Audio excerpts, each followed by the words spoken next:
chase success. Really let it grow organically and enjoy every second of it.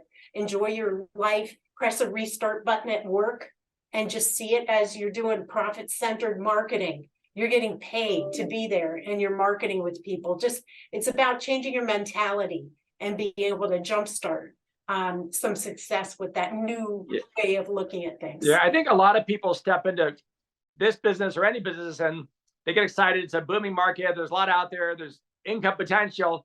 And, they want the crowds to just flood in the door. And I wish that happened. It never happens in any business in the world, unfortunately.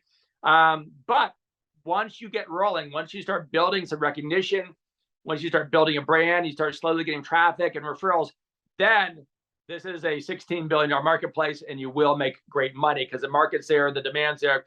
It's growing like crazy, which is the reason AbbVie spent $70 billion to buy Allergan, and all the big boys are, getting in. All the big pharmaceutical guys are getting the game. So this market, you guys, is growing like freaking crazy. But it takes time. Yeah, it does take time.